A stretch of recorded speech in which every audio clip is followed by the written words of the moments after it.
Tema 6. Literatura de postguerra. Apartat primer. Introducció. Es coneix com literatura de postguerra aquelles obres literàries que es van escriure després de la Guerra Civil Espanyola, a partir de l'any 1939. La finalització de la Guerra Civil va comportar l'arribada d'un nou règim dictatorial, el franquisme. L'arribada d'aquest va comportar la pèrdua de les llibertats democràtiques, que es tradueix en una repressió ideològica i en la prohibició de la cultura, la literatura i la llengua pròpies. Molts intel·lectuals i escriptors relacionats amb la llengua i la política catalana van haver-se d'exiliar. Des de les seves noves residències continuaren amb la tasca literària. Els primers anys del franquisme foren molt durs i es caracteritzaren per una forta repressió i un gran increment de la fam i la misèria, causada per la postguerra, l'aïllament internacional d'Espanya i l'autarquia. A poc, el règim es va anar tornant més permissiu i menys dur. A partir de l'any 1946 es començà a permetre la redacció en català, així com l'aparició d'editorials catalanes. No serà fins als anys 60 que es generarà un mercat reduït però força estable de llibre en català. Pel que fa a la poesia, ja des del primer moment de la postguerra jugarà un paper molt important, tant des de l'exili com des de la clandestinitat. Esdevé el gènere més conreat fins l'any 1946, perquè era molt fàcil de difondre en àmbits privats. És, doncs, una poesia que es llegeix en tertúlies, reunions o en edicions clandestines.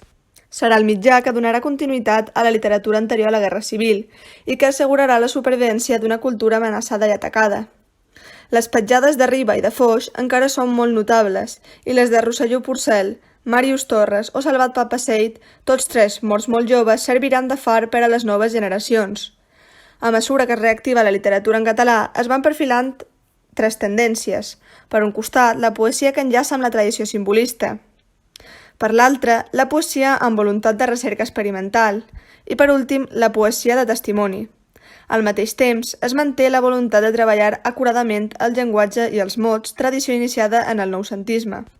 En la narrativa, el desenllaç de la guerra i el posterior exili a què es veuran abocats molts escriptors generarà la redacció de novel·les i contes que prenen com a motiu els grans esdeveniments viscuts durant la guerra.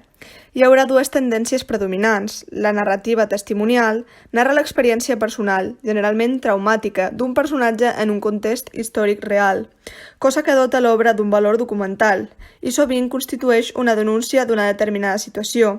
I després la narrativa de reflexió, que tracta sobre diversos aspectes del sentit de la vida i la condició humana a partir de l'experiència viscuda durant l'exili. Quant al teatre, les representacions teatrals en llengua catalana van ser prohibides entre l'any 1939 i el 1946. Alguna obra, com Terra Baixa d'Àngel Guimerà, es va representar però en castellà.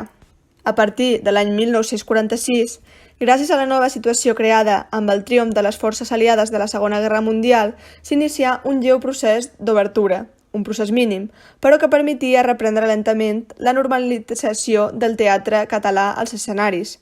Tanmateix, les primeres representacions no suposaren obres noves. Seran Josep Maria de Sagarra i Carles Soldevila els autors d'èxit. No serà fins als anys 50, amb Salvador Espriu, Joan Oliver i Pere Quart, quan el panorama teatral català es renovarà. Apartat segon. La narrativa de Llorenç Villalonga i Mercè Rodoreda. Mercè Rodoreda va néixer a Barcelona, on visqué la seva infantesa. Va tardar a anar a l'escola, ja que passava molt de temps, sobretot amb el seu avi matern, que era aficionat a literatura, passió que li transmeté. Anys després, va casar-se amb un oncle matern i tingué un fill. Tanmateix, el matrimoni va esdevenir un trauma que la va dur a refugiar-se a la literatura. A causa de la seva implicació en la cultura catalana, l'any 1939, Rodoreda hagué d'exiliar-se i va abandonar la seva família. Amb el grup d'escriptors auspiciats per les institucions de les lletres catalanes, es va instal·lar a França.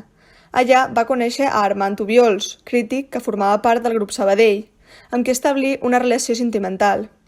Aquells anys Rodoreda es guanyà la vida cosint i no fou fins anys després, quan aconseguiren una certa estabilitat econòmica, quan Rodoreda va poder dedicar-se a la creació narrativa. Amb la mort d'Obiols, Mercè tornà a Girona, on residí fins la seva mort. La seva obra passa per tres períodes. El primer és d'abans de la guerra, amb obres com Soc una dona honrada o A l'home.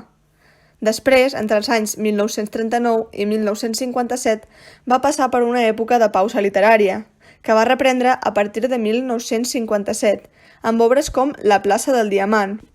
Per últim, de la seva producció narrativa en Catalunya trobem obres com Mirall trencat o Quanta guerra. Llorenç Villalonga nasqué a Palma en el si d'una família d'antics propietaris rurals mallorquins. Va estudiar medicina i es va especialitzar en psiquiatria. Durant els anys 20 va començar a col·laborar amb la premsa baix el pseudònim de Day. Amb la publicació d'Amor de dama, la seva primera obra, on feia una sàtira despietada a l'alta societat balear, va provocar una gran polèmica. La Guerra Civil primer i després la Segona Guerra Mundial representen l'ensorrada definitiva del món aristocràtic de Villalonga. La major part de la seva obra novel·lística s'adscriu a la novel·la ideològica, centrada en la filosofia o la ideologia vehiculada pels personatges, a més de reivindicar el pensament liberal, racionalista, escèptic i etilista. Les seves principals obres foren escrites després de la Guerra Civil, com és el cas de la seva obra La novel·la de Palmira, i especialment En Vern i la sala de les nines, que havia aparegut l'any 1956 en castellà i havia passat bastant desapercebuda. En canvi, en català va rebre un gran reconeixement. Apartat tercer. La poesia i el teatre de Salvador Espriu. Salvador Espriu nasqué en Girona a principis del segle XX. Arran del brot d'epidèmia de xarampió de l'any 1922, va iniciar els seus contactes amb la literatura, ja que va haver de passar una gran temporada al seu llit. Va llicenciar-se en Dret i Història Antiga en la Universitat de Barcelona, on conegué a Bartomeu Rosselló Porcel. Anys més tard va voler estudiar llengües clàssiques i egiptologia, projecte que es va veure truncat per la Guerra Civil. Malgrat tot, no va haver-se d'exiliar i va passar els primers anys del franquisme treballant com notari.